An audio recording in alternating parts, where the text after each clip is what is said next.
Hello dear students, once again welcome back to our channel Gyan lab. आज हम आपके लिए लेकर आए हैं आपके बायोलॉजी प्रैक्टिस पेपर 3 का सेट। यानी कि अब तक हम प्रैक्टिस पेपर 5 और प्रैक्टिस पेपर 4 कर चुके हैं। हम डिसेंडिंग ऑर्डर में जा रहे हैं क्योंकि बहुत सारे बच्चे प्रैक्टिस पेपर 1 से स्टार्ट करते हैं, 2 से स्टार्ट करते हैं, 3 तक आके रुक जाते हैं, 4 और 5 तक पहुंच ही नहीं पाते हैं। तो इसीलिए उन बच्चों को हेल्प होगी कि अगर आपने स्टार्टिंग के 3 पेपर सॉल्व किए हैं तो बाकी के 2 पेपर्स का सोल्यूशन आपको ऑलरेडी मिल जाएगा चैनल पे। लेकिन हम ट्राई करेंगे कि हम और 2 पेपर सॉल्व करें। यानी कि आपका 5 तो हमने पहले ही सॉल्व कर लिया था, प्रैक्टिस पेपर 4 भी आपके पास अवेलेबल है। आज मैं लेकर आई हूँ प्रैक्टिस पेपर 3। तो ये जो प्रैक्टिस पेपर है 70 मार्क्स के पेपर जिसमें हमको बताया गया है, ये आपका मॉडल क्वेश्चन पेपर है। प्लीज कोई मुझसे ये मत पूछना कि मैम सिर्फ मॉडल पेपर करेंगे तो बायोलॉजी में हो जाएगा क्या सब कुछ। नहीं, आपको टेक्स्ट बुक, आपको क्वेश्चन बैंक दोनों करना पड़ेगा। और प्रैक्टिस के लिए आप प्रैक्टिस पेपर कर सकते हो कि कैसे टाइप के क्वेश्चंस आ सकते हैं। और वैसे तो हमने पूरा 1 शॉट लेक्चर्स लेकर पूरा का पूरा 15 चैप्टर्स कंप्लीट कर दिया है। चैनल पे प्लेलिस्ट अवेलेबल है बायोलॉजी 1 शॉट लेक्चर्स। आपको अगर सेपरेट चैप्टर का 1 शॉट लेक्चर देखना है तो आप वो प्लेलिस्ट चेक कर सकते हो। और उसके साथ साथ हम आपके लिए सुपर रिवीजन सीरीज स्टार्ट करने वाले हैं। सुपर रिवीजन सीरीज में हम आपका एक दिन में 5 चैप्टर कंप्लीट करेंगे। यानी 14 मार्च से आपका ये सुपर रिवीजन स्टार्ट होगा। 14, 15 और 16 3 दिन तक आपका ये सुपर रिवीजन चलेगा, जिसमें हम 5, 5 और 5 ऐसे करके आपके टोटल 15 चैप्टर्स का रिवीजन कंप्लीट कर लेंगे, ताकि आपको ज्यादा टेक्स्ट बुक स्क्रॉल करने की जरूरत ना पड़े और आपका रिवीजन भी हो जाए। फटाक से हम इंस्ट्रक्शंस देख लेते हैं। मैं हर बार ये इंस्ट्रक्शन बताती हूँ कि आपको जो 4 सेक्शन दिए गए हैं, section A, section B, section C and section D, ये चारों सेक्शन आपको न्यू पेज पे ही स्टार्ट करना होता है। आप चाहिए तो क्वेश्चंस कंटिन्यू कर सकते हो, लेकिन सेक्शन, जब नया सेक्शन आता है तो नया सेक्शन न्यू पेज पे ही स्टार्ट होना चाहिए। एमसीक्यू का आंसर लिखने के टाइम पे आपको ऑप्शन लिखना कंपलसरी है। समझो आपने आगे का आंसर नहीं लिखा तो भी चलेगा, लेकिन अगर आपने ऑप्शन नहीं लिखा तो 0 मार्क्स मिलेगा। और ऑप्शन आपका जो आप फर्स्ट टाइम में लिखते हो वही कंसिडर होता है। अगर आपने फर्स्ट ऑप्शन लिख के कट कर दिया, फिर वापिस सेकंड पता चला अरे इसका आंसर बी है और आपने सेकंड ऑप्शन लिख दिया, तो ये ऑप्शन कंसिडर नहीं होगा। आपने जो फर्स्ट ऑप्शन लिखा था सिर्फ वही वाला ऑप्शन कंसिडर होगा। तो ये 2 इंस्ट्रक्शंस आपको अच्छे से याद रखने हैं। और जो भी डायग्राम आप बनाते हो उसका लेबल एकदम टिप टॉप होना चाहिए। क्वेश्चन नंबर 1 में कोई भी ऑप्शन नहीं है, मतलब सेक्शन नंबर 1 में सेक्शन बी, सी और डी से आपके ऑप्शन स्टार्ट होते हैं। चलिए स्टार्ट करते हैं। कौन से पर्टिकुलर चैप्टर से आपको क्या पढ़ना है, ये मोस्ट इंपॉर्टेंट क्वेश्चन की वीडियो आपके पास ऑलरेडी अवेलेबल है। 70 आउट ऑफ 70 कैसे लाना है, ये वीडियो भी आपके पास ऑलरेडी अवेलेबल है। So let's start with our question solving. और जैसे बोर्ड्स के लिए हम आपके लिए गाइडेंस लेकर आए हैं, वैसे ही मुझे पता है कि आप अपने एंट्रेंस एग्जाम्स को लेकर भी बहुत ज्यादा स्ट्रेस्ड है, तो उसके बारे में भी आपको टेंशन लेने की जरूरत नहीं है, क्योंकि मेरे पास आपके लिए एक परफेक्ट सोल्यूशन है। आपके लिए एक बहुत ही अच्छी अपॉर्चुनिटी आई है। अगर आपको किसी भी क्वेश्चन में किसी भी कॉन्सेप्ट रिलेटेड कोई भी डाउट है, चाहे वो बोर्ड्स का हो या जेई नीट का हो, तो आपके लिए एक ही 1 स्टॉप सोल्यूशन है, और वो है फिलो ऐप, जो कि 24/7 आपकी हेल्प करने के लिए रेडी है। आपको बस ये 3 स्टेप्स फॉलो करने होंगे। सबसे पहले आपको अपने फ़ोन में प्ले स्टोर पर जाकर डाउनलोड फिलो ऐप करना है। जब आप फिलो सर्च करेंगे तो जो सबसे पहला ऐप आएगा वो आपको इंस्टॉल करना है। देन आपको अपना मोबाइल नंबर यूज़ करके साइन अप करना है, और साइन अप करते ही आप अपने कोई भी डाउट का या तो स्नैप लेकर भेज सकते हैं, या तो आप क्वेश्चन को टेक्स्ट के फॉर्म में टाइप भी कर सकते हैं। And once you upload your question, आप 60 सेकेंड्स के अंदर लाइव एडुकेटर के साथ कनेक्ट कर पाएंगे, जो कि आपका क्वेश्चन लाइव सॉल्व करके देंगे। यानी इमेजिन करो कि आपके जितनी भी क्वेरीज हैं वो लाइव आपको सॉल्व करके दिखाई जा रही हैं। ऐसी अपॉर्चुनिटी और कहाँ मिलेगी। तो डाउनलोड फिलो ऐप। और आपके लिए और एक बहुत अच्छा ऑफर है, और वो ये है कि अगर आप हमारा रेफरल कोड यूज करते हैं, जो कि डिस्क्रिप्शन में दिया हुआ है, then you will get special 10% discount, and you just have to follow these 3 simple steps. So ask Filo and stay tuned. Okay, so let's start with our practice paper section A. Section A में हमको जो MCQ दिया गया है, अभी पहला MCQ हमको क्या दिया गया है, if diploid chromosome number in a floating plant is 12. समझो अभी कोई पर्टिकुलर प्लांट है अपना और उसका chromosome number, diploid chromosome number 12 है, then which of the following will have 6 chromosomes. यानी कि हेप्लॉइड ऑर्गन कौन सा होगा उस प्लांट में। देखो एंडोस्पर्म ट्रिप्लॉइड होता है, तो यहाँ पे तो 18 क्रोमोसोम्स होंगे। Yes everybody, okay. देन आपका लीफ सेल डिप्लॉयड होता है तो यहाँ 12 होंगे, कॉटिलिडॉन्स भी आपका डिप्लॉयड होता है तो यहाँ पर भी 12 होंगे। लेकिन आपका जो सिनर्जिड होता है, जो फीमेल गेमेटोफाइट का पार्ट होता है, ये जो दो सिनर्जिड्स होते हैं, ये दोनों सिनर्जिड्स कैसे होते हैं, हेप्लॉइड होते हैं। सो आपका synergid will contain haploid number of chromosomes. Next आपका क्वेश्चन आता है, which of the following is mesodermal in origin. आपके सेकेंड चैप्टर में, बायोलॉजी के सेकेंड चैप्टर में हमने पढ़ा था ना, 3 जर्म लेयर्स बनती हैं, एक्टोडर्म, एंडोडर्म, मीसोडर्म, जिसमें हमने 3 टेबल्स पढ़े थे, मैंने आपको बहुत अच्छे से बताया था। तो उसी टेबल में ये दिया गया है, रेटिना बाहर का पार्ट है, आइस का पार्ट है, सो ये एक्टोडर्म से बना है। आपका टीथ का जो आउटर लेयर होता है, टीथ के ऊपर जो ऐसे लेयर होती है, एक पतली ट्रांसपेरेंट लेयर होती है इनामल, वो भी आपके एक्टोडर्म से बनती है क्योंकि आउटर लेयर है। आपका लिवर एंडोडर्म से बनता है। लेकिन आपका जो हार्ट है ये एक मीसोडर्मल ऑर्गन है। हम बोलते हैं ना heart is myogenic in origin, या मायोजेनिक कंट्रोल दिखाता है। सो हार्ट हमारा मीसोडर्म से बनता है। ओके। स्टैटिन्स, ये हमने एनहांसमेंट चैप्टर 11 का क्वेश्चन है। स्टैटिन्स कौन से पर्टिकुलर माइक्रो ऑर्गेनिज्म से प्रोड्यूस होते हैं। स्टैटिन्स बेसिकली क्या करते हैं, यस ये हमारे ब्लड क्लॉटिंग में फंक्शन करते हैं। सो स्टैटिन्स कौन से माइक्रो ऑर्गेनिज्म से प्रोड्यूस होते हैं, टिश्यू प्लाज्मिनोजेन एक्टिवेटर। ये देखो येलो बॉक्स, आपके टेक्स्ट बुक के enhancement of production, food production वाले चैप्टर में येलो बॉक्स दिया गया था, वहां पर आपको दिया गया है कि स्टैटिन्स जो है ये आपके मोनास्कस परप्यूरिस ऑर्गेनिज्म से प्रोड्यूस होते हैं। Then next, which of the following undergoes spermiogenesis. Spermiogenesis मतलब क्या होता है, हमने पढ़ा था आपका जो प्राइमरी स्पर्मेटोसाइट है, ये देखो ये आपका स्पर्मेटोजेनेसिस है। तो आपका जो प्राइमरी स्पर्मेटोसाइट है ये मियोसिस 1 दिखाता है, मियोसिस 1 दिखा के ये सेकेंडरी स्पर्मेटोसाइट बनाता है, और सेकेंडरी स्पर्मेटोसाइट आगे जाके मियोसिस 2 दिखाता है। तो आपको मिलते हैं स्पर्मेटिड्स, ये आपके स्पर्मेटिड्स है। और अब इन स्पर्मेटिड्स को मेच्योर करना है, ये सर्टोली सेल्स के पास जाएंगे, तो इस प्रोसेस को हम बोलते हैं स्पर्मियोजेनेसिस। तो स्पर्मेटिड्स जो है ये आगे जाके स्पर्मियोजेनेसिस करते हैं, जिसके वजह से स्पर्म का स्ट्रक्चर डेवलपमेंट होता है। यस एवरीबॉडी, चलो नेक्स्ट क्वेश्चन। सो इस यहाँ पर आंसर क्या आएगा अपना, स्पर्मेटिड्स अंडरगो स्पर्मियोजेनेसिस। ओके, चलो नेक्स्ट क्वेश्चन देखते हैं। Which hormone is known as stress hormone. ये तो भैया आपको एकदम याद होना चाहिए। 5 हार्मोन्स हमने पढ़े थे, auxin, gibberellin, cytokinin, ethylene and abscisic acid. So इसमें से ये 3 हार्मोन्स ग्रोथ प्रमोटर हार्मोन है, ये 2 in 1 है। ओके, ये ग्रोथ प्रमोटर भी है, इनहिबिटर भी है। और एब्सिसिक एसिड जो है ये कंप्लीटली स्ट्रेस हार्मोन है, ग्रोथ इनहिबिटर हार्मोन है। जब प्लांट को स्ट्रेस कंडीशन आती है, जब प्लांट के पास कोई ऑप्शन नहीं बचता, तब वो एब्सिसिक एसिड बनाता है ताकि प्लांट्स जिंदा रह सके स्ट्रेसफुल कंडीशन में भी। Movement of cytoplasm in unicellular organism is called as what.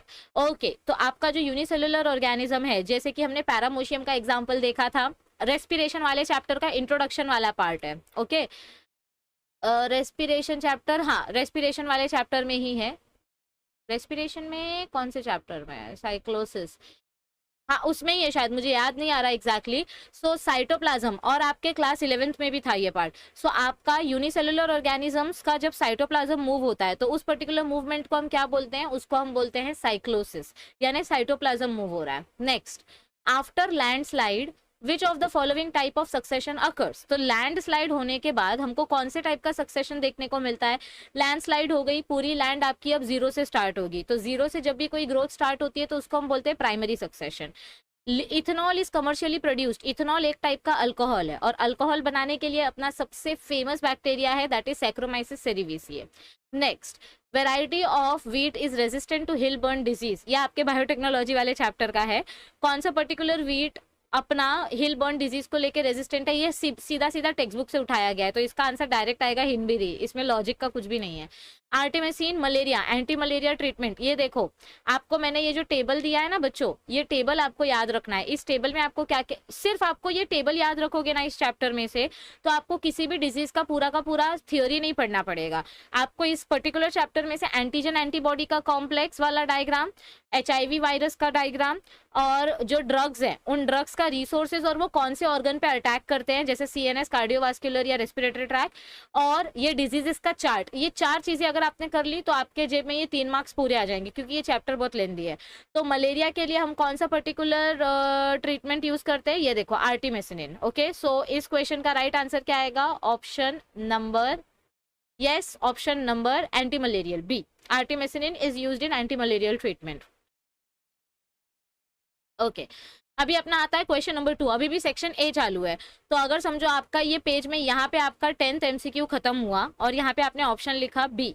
अब यहाँ से आप अपना डायरेक्ट क्वेश्चन नंबर 2 चालू कर सकते हो, क्योंकि अभी नया सेक्शन स्टार्ट नहीं हुआ है, सेम सेक्शन का क्वेश्चन नंबर 2 स्टार्ट हुआ है। सो आप यहीं से डायरेक्ट अपना क्वेश्चन 2 स्टार्ट कर सकते हो। अगर सेक्शन स्टार्ट होगा तो आप यहाँ से न्यू सेक्शन स्टार्ट नहीं करोगे, यहाँ से आप न्यू सेक्शन स्टार्ट नहीं करोगे, उसके लिए आप न्यू पेज लोगे। ओके, चलो जाते हैं अब हम क्वेश्चन नंबर 2 में। तो क्वेश्चन नंबर 2 में देखो हमको क्या बताया गया है, what is degeneracy of genetic code. Degeneracy मतलब क्या होता है बच्चों, ये आपको बहुत अच्छी तरीके से पता होना चाहिए कि हर एक जेनेटिक कोड से सिर्फ एक टाइप का अमीनो एसिड बनता है। ये देखो AUG से मिथियोनिन बनता है, AUC से आइसोल्यूसिन बनता है, UCG से सेरीन बनता है। तो हर एक कोडॉन का एक अमीनो एसिड फिक्स है। लेकिन समझो अगर आपके पास UUU वाला अमीनो एसिड कोडॉन नहीं हुआ तो आप फिनाइल एलेनिन कैसे बनाओगे, तो आप फिनाइल एलेनिन UUC से भी बना सकते हो। यानी एक जेनेटिक कोड एक ही अमीनो एसिड बनाएगा, लेकिन वो पर्टिकुलर अमीनो एसिड हम किसी और सोर्स से भी ले सकते हैं। ओके, जैसे कि समझो मेरी एक दुकान है और मेरे बाजू में और एक दुकान है, तो हम दोनों एक पर्टिकुलर प्रोडक्ट बेचते हैं। समझो हम दोनों पार्ले जी बिस्किट बेचते हैं, आपको पार्ले जी बिस्किट खाने का मन कर रहा है, मैं सिर्फ पार्ले जी बिस्किट बेचती हूँ, इसको बोलेंगे नॉन एम्बिगस, यानी कि एक ही चीज करना, एक ही प्रोडक्ट या एक ही पर्टिकुलर फंक्शन दिखाना। मैं भी सिर्फ पार्ले जी बिस्किट बेचती हूँ, मेरे बाजू वाला भी पार्ले जी बिस्किट बेचता है, इसको हम बोलते हैं नॉन एम्बिगस नेचर। तो आपको अगर पार्ले जी बिस्किट मेरे दुकान में नहीं मिली या मेरी दुकान बंद है, मैं किसी फंक्शन में गई हूँ, मेरी दुकान बंद है, तो आप बाजू वाले की दुकान से पार्ले जी बिस्किट ले सकते हो। अल्टीमेटली पार्ले जी बिस्किट मिलने से मतलब है। तो यानी कि अगर आपको आपकी बिस्किट एक दुकान से नहीं मिली तो आप दूसरी दुकान से ले सकते हो। अगर अपने को ये अमीनो एसिड एक जेनेटिक कोड से नहीं मिला तो मैं दूसरे जेनेटिक कोड से ले सकती हूँ।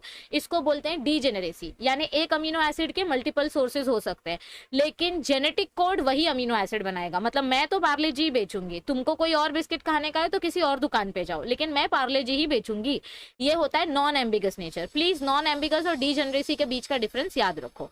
Next, name different structural genes in sequence of lac operon. भाई ये आपका फेवरेट क्वेश्चन है। कौन से स्ट्रक्चरल जीन्स इन्वॉल्व है लैकोपेरॉन में? Lac Y, lac Z, lac Y and lac A. इसको इसी सीक्वेंस में लिखना है, उल्टा पुल्टा मत कर देना। The sequence is important over here. Okay, so Z, Y and A. Next, what is hygroscopic water? तो हाइग्रोस्कोपिक वाटर क्या होता है बच्चों? जो वाटर सॉइल पार्टिकल से चिपक जाता है। ये देखो, this is our hygroscopic water, जो सॉइल पार्टिकल से चिपक जाता है। ओके, सो इसका आंसर हम देख लेते हैं, 1 सेकेंड। ये देखो, आपके एमसीक्यूज का आंसर इधर पे आपको दिया गया है, उसके बाद ये आता है आपका आंसर, क्वेश्चन का answer. So there are 3 structural genes, ये भी हमने देख लिया। Water which is held tightly around soil particle, जो सॉइल पार्टिकल से चिपक जाता है, ओके, उसको हम बोलते हैं hygroscopic water. Next question, name the following fungal disease of the plants. तो प्लांट्स को जो फंगस का डिजीज, देखो आपके एनहांसमेंट वाले चैप्टर में ना एक सेपरेट टेबल दिया है जिसमें bacterial disease, fungal disease, viral disease, सारे डिजीजेस बताए थे। तो फंगस कौन सा डिजीज कॉज करता है हमारे प्लांट्स में? Brown rust of wheat, late blight of potato, red rot of sugarcane. गन्ना देखो बीच बीच में से लाल हो जाता है, या आपका जो गेहूं है उसके ऊपर ब्राउन कलर का फफूंडा लग जाता है जिसको हम फंगस बोलते हैं, या पोटैटो के ऊपर ब्लैक ब्लैक स्पॉट्स आ जाते हैं। So these are some of the fungal diseases. Next, what is the function of RNA primer during protein synthesis? अपना आरएनए प्राइमर क्या करता है? देखो, डीएनए पॉलीमरेज क्या करेगा? डीएनए पॉलीमरेज न्यू न्यूक्लियोटाइड्स लेकर आएगा। ये न्यू न्यूक्लियोटाइड्स लाने का काम होता है इधर पे डीएनए पॉलीमरेज का। This is our DNA polymerase. लेकिन डीएनए पॉलीमरेज का काम स्टार्ट करने से पहले उसको डायरेक्शन भी तो दिखाना पड़ता है। तो डायरेक्शन दिखाने का काम कौन करता है? RNA primer. कौन करता है? RNA primer. यानी कि आरएनए प्राइमर डीएनए पॉलीमरेज को गाइड करता है कि इधर से तुम न्यूक्लियोटाइड्स ऐड करना स्टार्ट करो। ओके, सो आंसर क्या आएगा इधर पे? During DNA replication RNA primer provides 3-OH which to DNA polymerase enzyme which can add nucleotides. तो आरएनए प्राइमर डायरेक्शन दिखाता है डीएनए पॉलीमरेज को। Next, what are seral communities? मैंने आपको बताया था ना, समझो आप अपनी जमीन पे सीड सो कर रहे हो और 10, फिर आपको इसमें से एक छोटा सा पहले कॉटिलिडॉन मिलेगा, फिर उसके बाद इसमें से आपको एक छोटा प्लांट मिलेगा, फिर उसके बाद आपको यहाँ पे एक ट्री मिलेगा। यस एवरीबडी, फिर ट्री से धीरे धीरे करके पूरा जंगल बन जाएगा। सो ये जो इंटरमीडिएट कम्युनिटीज होती हैं, इन कम्युनिटीज को हम बोलते हैं सीरियल कम्युनिटी। स्टार्टिंग स्टेज को हम बोलते हैं प्राइमरी सक्सेशन और लास्ट एंड स्टेज को हम बोलते हैं climax community. So these are the intermediate stages which are known as serial community. तो देखो इधर पे the individual transitional communities formed during succession are termed as serial communities, यानी कि जो बीच में बनती हैं ट्रांजिशनल कम्युनिटीज, इंटरमीडिएट कम्युनिटीज। अब आगे देखो क्या बताया गया है, what is the roof and floor of diencephalon called respectively. Diencephalon draw करते हैं, देखो मैं इधर पे डायग्राम लेके आई हूँ ताकि आपका टाइम बचे। तो ये रहा आपका डायनसेफ्लॉन। डायनसेफ्लॉन का जो बेस वाला पार्ट होता है, देखो ये अपना थैलेमस है, ये बेस वाला जो पार्ट है ये हाइपोथैलेमस है, और इसके ऊपर ये जो रूफ वाला पार्ट होता है ये होता है अपना एपिथैलेमस। ओके, और एपिथैलेमस से एंड में यहाँ पे निकलता है अपना पीनियल ग्लैंड। ओके, सो फ्लोर को, जो ऊपर वाला पार्ट है उसको बोलते हैं एपिथैलेमस, और जो बेस वाला पार्ट है उसको हम बोलते हैं हाइपोथैलेमस। ठीक है, आई मीन रूफ, सॉरी इधर पे आपका रूफ आएगा, सॉरी रूफ यानी कि छत, और फ्लोर यानी कि बेस, क्योंकि फ्लोर पे डांस करते हैं ना अपन, ऐसे याद रखो। ठीक है, okay. So the roof of the diencephalon is epithalamus and the floor is hypothalamus. Next, what do you understand by EW category? EW ये अपना EWS या EBC वाला कैटेगरी नहीं है, ये EW कैटेगरी यानी कि E से एक्सटिंक्ट एंड W से wild, extinct in the wild category होता है। ओके, चलो नेक्स्ट, ये अपना 15th चैप्टर का क्वेश्चन है। ओके, अब यहाँ पे आपको मैकेनिज्म को मैच करना है एग्जाम्पल के साथ। तो भाई इधर पे कोई शॉर्टकट नहीं है, ये आपको मैंने जब ये प्रोसेसेस समझाए थे तभी मैंने आपको बोला था कि आपको इसके एग्जाम्पल्स याद रखने पड़ेंगे। ठीक है, सो जिटोनोगेमी का एग्जाम्पल क्या आएगा इधर पे, ये देखो जिटोनोगेमी का एग्जाम्पल आएगा कुकुरबिटा, हर्कोगेमी का कैलेट्रोपिस, सेल्फ स्टेरिलिटी का थिया, और प्रोटोगाइनी का ग्लोरेसिया। ओके, आपको जैसे ट्रिक से याद रखना है आप वैसे याद रख सकते हो, बट एग्जाम्पल्स कंपलसरी याद रखना है। ठीक है, ओके। हाँ, मैं आपको ये बताना चाहती हूँ कि जो साइंटिस्ट की लिस्ट है आपके चैप्टर नंबर 1 से लेके चैप्टर नंबर 15 तक, जितने भी साइंटिस्ट ने जो भी काम किया है, ये पूरे साइंटिस्ट की लिस्ट, साइंटिस्ट के नाम की लिस्ट, उन्होंने क्या काम किया और कौन से ईयर में किया, ये पूरी की पूरी लिस्ट मैंने ऑलरेडी यूट्यूब पर बनाकर अपलोड कर दी है। टेलीग्राम ग्रुप पे आपको फिर से ये वीडियो मिल जाएगी, या डिस्क्रिप्शन में भी इसकी लिंक आपको मिल जाएगी। आपको वो वीडियो प्रिपेयर करके जाना है, क्योंकि बोर्ड्स में तो शायद काम आए लेकिन सीईटी में 100% वो वीडियो काम आने वाली है, और नीट में भी। ओके, ऑलराइट, चलो आगे बढ़ते हैं। सो नेक्स्ट क्वेश्चन क्या पूछा गया है हमको इधर पे, 1 सेकेंड। हाँ, give significance of double fertilization. Double fertilization क्या होता है, समझो ये अपना ओव्यूल है। ओके, यहाँ पे अपना ये है अपना ओव्यूल के अंदर अपना एम्ब्रियो सैक है, तो यहाँ पे अपना फीमेल गैमेट होता है।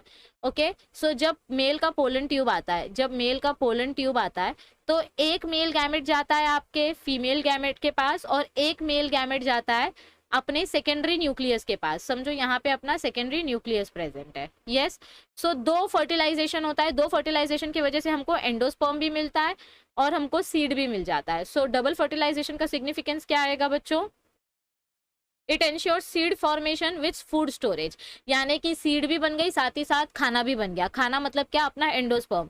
तो डिप्लॉइड जाइगोट आगे जाके एम्ब्रियो बनेगा जो आगे जाके न्यू प्लांट बनाएगा, और triploid primary endosperm nucleus mature endosperm बनाता है जो हमारे एम्ब्रियो के लिए न्यूट्रिशन प्रोवाइड करता है। यस एवरीबडी, ओके चलो नेक्स्ट।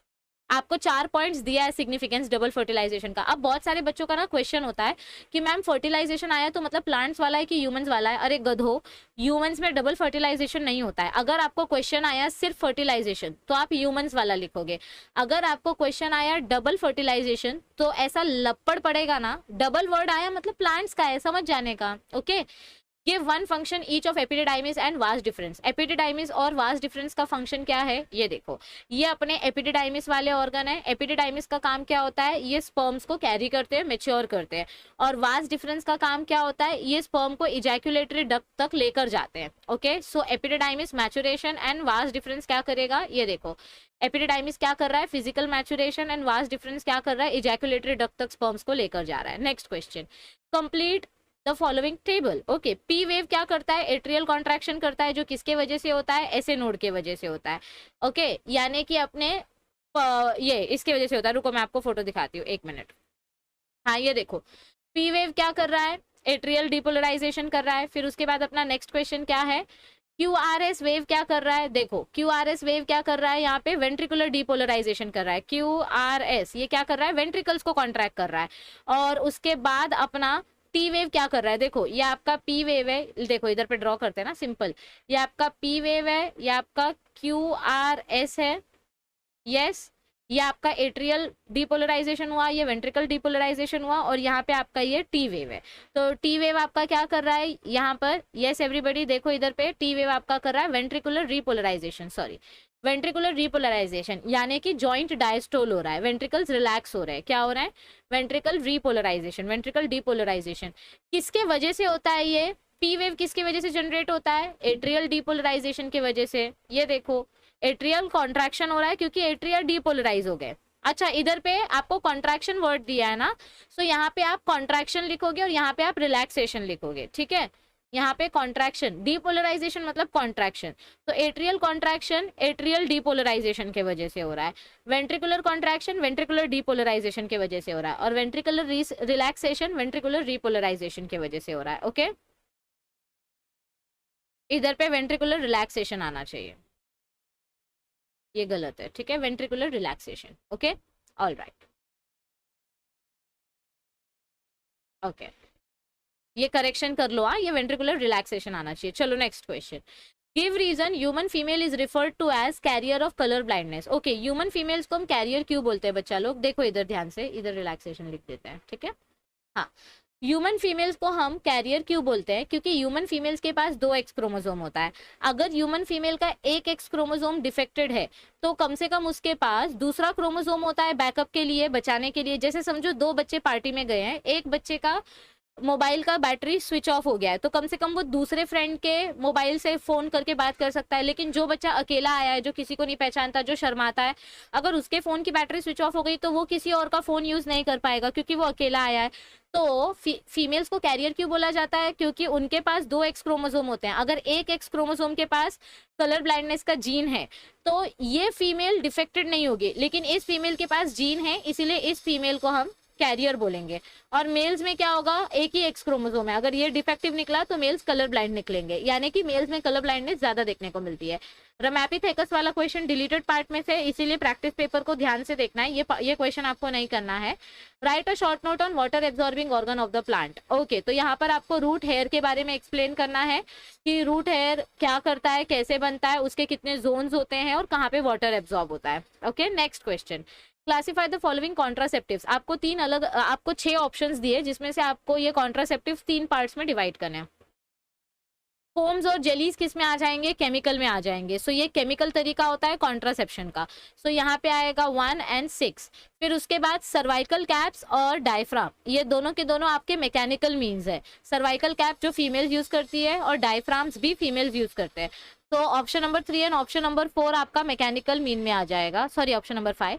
बचा लिप्स लूप एंड मल्टीलोड, तो ये इंट्रा यूट्रिन डिवाइसेज है, तो option number 2 and option number 4 हो गया। नेक्स्ट डिफाइन टाइडल वॉल्यूम, ये आपके चैप्टर नंबर 8 का जो ब्लू बॉक्स दिया था, tidal volume, inspiratory reserve volume, expiratory reserve volume, तो वहां से आपको ये डिफाइन करना है। यहाँ पे मैं आपको डेफिनेशन दिखा देती हूँ, ठीक है।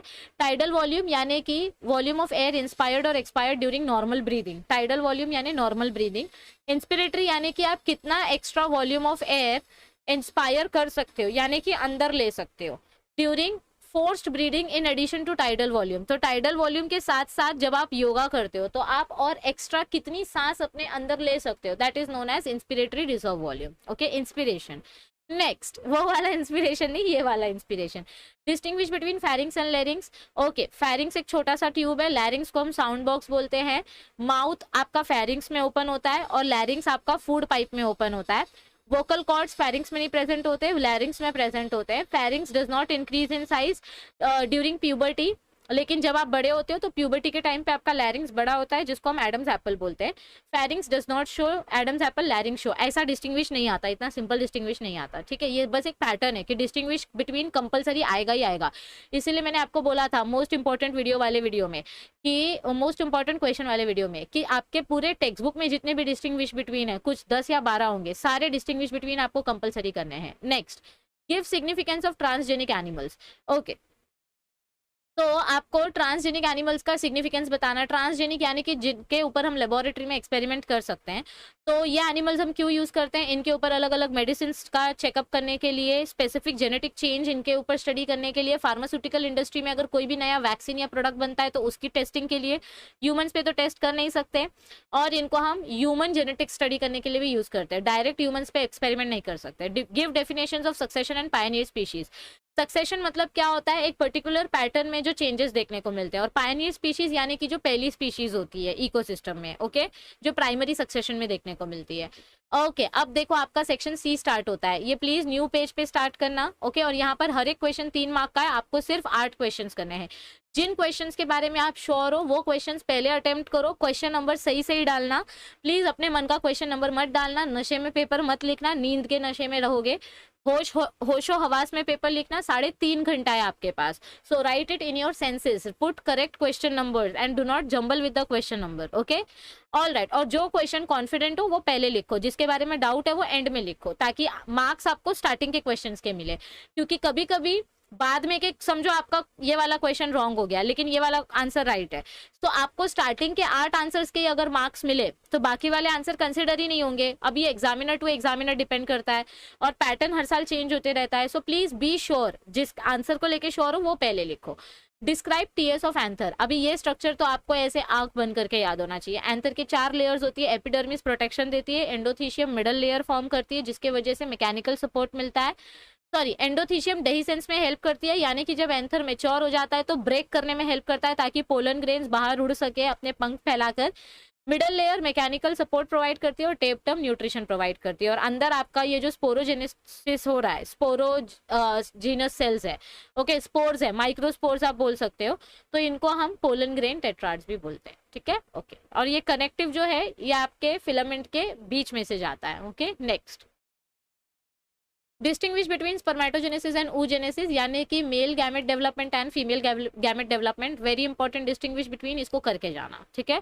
मेल्स में कैसे गैमेट डेवलप होते हैं, फीमेल्स में कैसे होते हैं, बस एक चीज याद रखो, मेल में एक प्राइमरी स्पर्मेटोसाइट से 4 स्पर्मेटिड्स मिलते हैं, फीमेल में एक प्राइमरी oocyte से सिर्फ एक मेच्योर oocyte मिलता है, एक मेच्योर सेकेंडरी oocyte मिलता है। और ये oocyte का कंप्लीशन कब होता है, ड्यूरिंग फर्टिलाइजेशन, जब मेल्स का स्पर्म आएगा वो अपने सेंट्रियोल्स देगा, तब फीमेल का सेकेंडरी oocyte मेच्योर होके ओवम बनाएगा, ओके, मेच्योर होगा और ओवम बनाएगा। सो प्लीज इसको स्टेप बाय स्टेप एक बार रेफर कर लेना।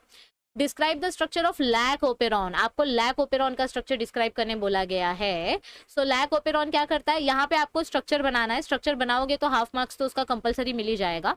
लैक ओपेरॉन क्या करता है, इट इंक्लूड स्ट्रक्चरल जीन्स जिसके मदद से हमको ऐसे एंजाइम्स मिलते हैं जो लैक्टोज को ब्रेक डाउन कर सके। So the structural genes code for proteins RNA tRNA which are necessary and promoters are signal sequences. देखो ये वाला डायग्राम आप बना दोगे या आपके टेक्स्ट बुक में जो डायग्राम दिया गया है तो भी चलेगा, किधर गया लैक ओपेरॉन, हाँ, ओके। और आपको ये डायग्राम बना के एक्सप्लेन करना है कि आपका इंड्यूसर जब प्रेजेंट रहता है तब आपका ये इंड्यूसर प्रेजेंट रहता है तो यहाँ से जो रिप्रेसर प्रोटीन है, ये रिप्रेसर प्रोटीन इधर नहीं जाता, ये इंड्यूसर के साथ बाइंड कर लेता है, जिसकी वजह से आपका जो प्रोमोटर रीजन के पास RNA पॉलीमरेज है, ये RNA पॉलीमरेज आगे जाएगा और ट्रांसक्रिप्शन करेगा, जिसके वजह से आपका प्रोसेस सक्सेसफुल हो जाएगा। तो आपको लैक ओपेरॉन बेसिकली एक्सप्लेन करना है, ठीक है, okay. Next, describe in detail properties of water, ये प्रीवियस क्वेश्चन बैंक में भी था। देखो चैप्टर नंबर 6 में से गिन चुन के 3 क्वेश्चन आएंगे, या तो कौन सा वाटर एब्जॉर्ब होता है, या तो रूट हेयर के ऊपर स्ट्रक्चर आएगा, या तो वाटर की प्रॉपर्टीज के ऊपर स्ट्रक्चर आएगा। 4 मार्क का क्वेश्चन है, 3 मार्क का क्वेश्चन, 4 मार्क का चैप्टर है, 3 मार्क का क्वेश्चन इधर ही पूछ लिया और ऊपर हाइग्रोस्कोपिक वाटर का डेफिनेशन पूछ लिया, हो गए 4 मार्क्स। तो मैंने जो आपको बोला था चैप्टर नंबर 5, 6, 7, 11 एंड 14, 15, ये चैप्टर्स आप गलती से भी मत छोड़ना, ठीक है। इस चैप्टर का textual plus question bank plus model paper में से सारे क्वेश्चंस करो इन चैप्टर्स के, क्योंकि इनमें से आपको गारंटीड जो क्वेश्चन बैंक में दिए गए हैं वही क्वेश्चंस आने वाले। अब इससे ज्यादा मैं और गारंटी किस चीज की दे दूं, है ना, इंसान अपनी लाइफ की गारंटी नहीं दे सकता, मैं तुमको पेपर की गारंटी दे रही हूँ। तो वाटर की प्रॉपर्टीज बताना है, वाटर इनर्ट कंपाउंड है, इसको हम यूनिवर्सल एक्वेस सॉल्वेंट यूज करते हैं, स्पेसिफिक हीट होती है, सरफेस टेंशन हाई होता है, अधेसिव कोहेसिव प्रॉपर्टीज होती है, ब्ला ब्ला ब्ला, बार बार सेम चीज पढ़ी हमने। Full form of ABA abscisic acid, इसको एंटी ट्रांसपेरेंट क्यों बोलते हैं, क्योंकि ये लीव्स को गिरा देता है, जिसके वजह से ये देखो ये क्या करता है, ये आपके पोटेशियम आयंस को बाहर निकाल देता है गार्ड सेल से, जिसके वजह से आपका स्टोमाटा बंद हो जाता है, जिसके वजह से ट्रांसपिरेशन ब्लॉक हो जाता है।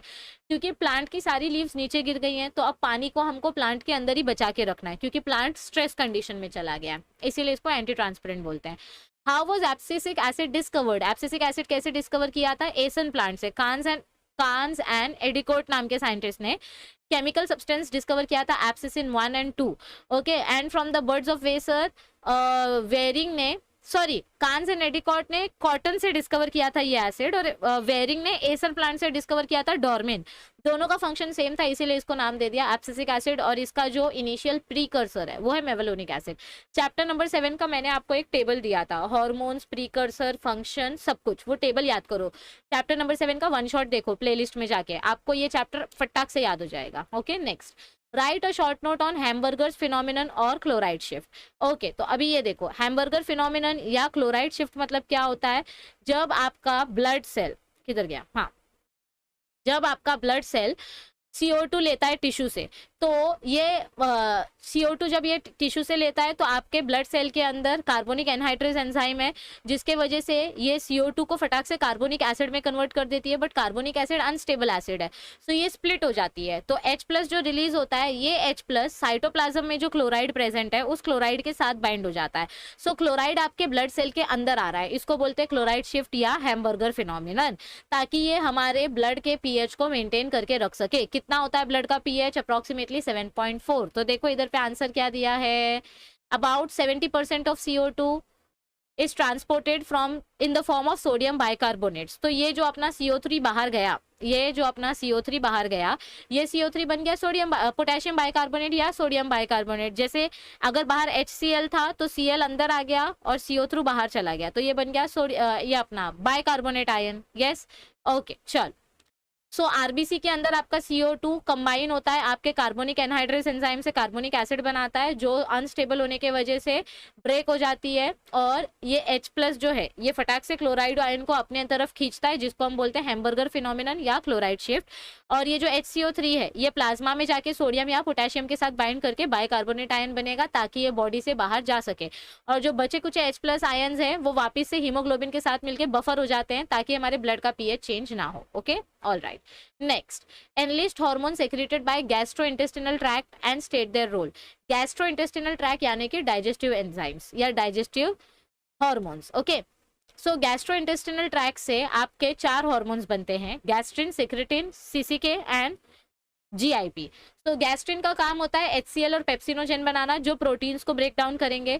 सेक्रेटिन का काम होता है पैनक्रियास को स्टिमुलेट करना, ताकि ये ज़्यादा से ज़्यादा वाटर सेक्रीट करे और बाइकार्बोनेट सेक्रीट करे टू फॉर्म पैनक्रियाटिक जूस, ताकि स्मॉल इंटेस्टाइन में जाने से पहले अपना खाना अल्कलाइन हो सके। CCK का काम होता है गॉल ब्लैडर में जाके pancreatic enzyme and bile juice को बनाना। और GIP का काम होता है गैस्ट्रिन के सिक्रीशन को स्टॉप करना, यानी जब आप उपवास रखते हो तो GIP हार्मोन एक्टिव करता है, यानी ये पूरे डाइजेशन को स्टॉप कर देता है, एंजाइम प्रोडक्शन को स्टॉप करता है। Distinguish between sympathetic and parasympathetic nervous system. Control and coordination chapter में से मैंने आपको बोला था ना वो टेबल याद रखने के लिए। सिंपैथेटिक नर्वस सिस्टम क्या करता है? बॉडी को एक्साइट करता है। पैरासिम्पैथेटिक नर्वस सिस्टम क्या करता है? बॉडी को रिलैक्स करता है। सिंपैथेटिक नर्वस सिस्टम कितने नर्व से बना है? पैरासिम्पैथेटिक नर्वस सिस्टम किधर से कनेक्टेड है? कौन से क्रेनियल नर्व्स और स्पाइनल नर्व्स इन्वॉल्व हैं? यहाँ कौन सा हार्मोन बन रहा है सिंपैथेटिक नर्वस सिस्टम में? Excitement hormone, adrenaline, relaxing hormone acetylcholine. तो यही एग्जाम्पल्स आपको देना है। Okay, all right. What are the 6? Sorry, draw a label diagram of tubular tower fermenter. Okay, ये देखो, ये आपके चैप्टर नंबर 11 का इतना पप्पू क्वेश्चन है, अगर ये आ गया तो अपनी तो बल्ले बल्ले हो जाएगी, पर ये आएगा नहीं, ठीक है। मैं चाहती हूँ आए, बट आएगा नहीं, इतना simple question. What are the, कभी कभी लेकिन सिंपल क्वेश्चन आ जाता है। What are the 6 main ways in which gene therapy is used. तो जीन थेरेपी को हम क्यों यूज कर सकते हैं? डिफेक्टिव जीन रिप्लेस करने के लिए, कैंसर सेल्स का जीन्स डैमेज करने के लिए, और जो कैंसर सेल्स हैं उनको वापस नॉर्मल बनाने के लिए, बैक्टीरिया या वायरल जीन को वैक्सीनेशन की तरह यूज करने के लिए, या इम्यून रिस्पॉन्स को ट्रिगर करने के लिए, वायरल रेप्लिकेशन को स्टॉप करने के लिए। So these are the gene therapy का applications. Next, tropical region exhibit species richness as compare to polar region. देखो, पोलार रीजन में आपका क्लाइमेट जो है फटाफट चेंज होता है, ट्रॉपिकल रीजन में एक स्टेबिलिटी होती है। देखो, ट्रॉपिकल रीजन्स में आपका थिक वेजिटेशन होता है, ज्यादा फूड होता है, ज्यादा सनलाइट होता है। पोलार रीजन बर्फ से ढका हुआ है, तो वहां पे ज्यादा प्लांट्स नहीं है, इसीलिए उधर ज्यादा स्पीशीज देखने को नहीं मिलती है। कुछ गिनी चुनी स्पीशीज जो हैं वो पोलार रीजन में अडेप्टेशन कर सकती हैं, लेकिन आपके ट्रॉपिकल रीजन में बहुत सारी स्पीशीज अडेप्टेशन करती हैं, और इसीलिए वो ज्यादा फली फूली होती है। Okay, now comes our last section of the question paper, that is section D. देखो देखते ही देखते कितनी इजीली पेपर सॉल्व हो गया। ठीक है, न्यू पेज पे स्टार्ट करना है, सिर्फ 3 क्वेश्चन सॉल्व करने हैं। पहला क्वेश्चन मेरा फेवरेट क्वेश्चन है, मैं आपको 50 बार बोल चुकी हूँ कि टाइप्स ऑफ क्रोमोसोम्स आता ही आता है। और इसमें लिखना क्या है, आपको ये 4 डायग्राम बनाने और आपको सिर्फ बताना है कि सेंट्रोमियर का पोजीशन क्या होता है। क्रोमोसोम का टाइप हम कैसे डिसाइड करते हैं, by the position of centromere. तो अगर आपका सेंट्रोमियर सेंटर में है, in the middle of the chromosome, तो दोनों आर्म्स इक्वल होंगे और उसको बोलेंगे मेटासेंट्रिक। अगर आपका सेंट्रोमियर थोड़ा सा एक पर्टिकुलर आर्म की तरफ डिस्टेंट है, तो ऐसे में आपका एक आर्म छोटा एक आर्म बड़ा हो जाएगा। छोटे आर्म को पी आर्म बोलेंगे, बड़े आर्म को क्यू आर्म बोलेंगे। ओके, तो ये दिखेगा एल शेप के जैसे। कैसे दिखेगा एल शेप के जैसे, क्योंकि जब सेल डिवीजन होता है तो सेल डिवीजन के टाइम पे ये क्रोमोसोम्स ऐसे सेपरेट होते हैं ना, तो अगर ये वी शेप का दिख रहा है मतलब ये मेटासेंट्रिक है। अगर ये ऐसे एल शेप का दिख रहा है तो मतलब ये सब मेटासेंट्रिक है। अगर समझो ये आपका जे शेप जैसा दिख रहा है, यानी कि एक पूरा का पूरा इधर पे है, दूसरा इधर सेंट्रोमियर इधर पे है, और तीसरा एकदम छोटा सा ऐसे, तो ये समझो कि आपका ये ऐसे जे शेप जैसा दिख रहा है ऐसे। ठीक है, ऐसे जे शेप जैसा दिख रहा है। ओके, और अगर आपका टीलोसेंट्रिक सेंट्रोमियर के एकदम कॉर्नर में है, सेंट्रोमियर एकदम कॉर्नर में है, तो ये आई शेप जैसा दिखेगा, इसको बोलेंगे टीलोसेंट्रिक। तो ये मेटाफेज में हमको देखने को मिलते हैं सेल डिवीजन के स्टेज में। Next question, explain modern synthetic theory of evolution. आपका चैप्टर नंबर 5 का थोड़ा डिटेल क्वेश्चन है। तो मॉडर्न सिंथेटिक थ्योरी क्या होती है? Yes everybody, modern synthetic theory Darwinism ने इवॉल्व की थी, और इसमें हम जेनेटिक्स, इकोलॉजी, एनाटॉमी, ज्योग्राफी और पैलियोंटोलॉजी कंसिडर करते हैं। इसमें 5 की फैक्टर्स को 3 कैटेगरी में डिवाइड किया गया था, जैसे कि जीन म्यूटेशन, क्रोमोसोम में mutation, genetic recombination, natural selection and reproductive isolation. तो वो 3 ब्रॉड कैटेगरीज कौन सी थी? Genetic variation, natural selection and isolation. ये आपको शॉर्ट में एक्सप्लेन करना है। Okay, describe, give the adverse effect of opioid, cannabinoid and morphines. ये 3 पर्टिकुलर ड्रग्स के साइड इफेक्ट्स आपको बताने हैं। ओपियोइड्स सीएनएस को डैमेज करता है, बॉडी को डिप्रेस कर देता है और बॉडी की एक्टिविटी स्लो हो जाती है।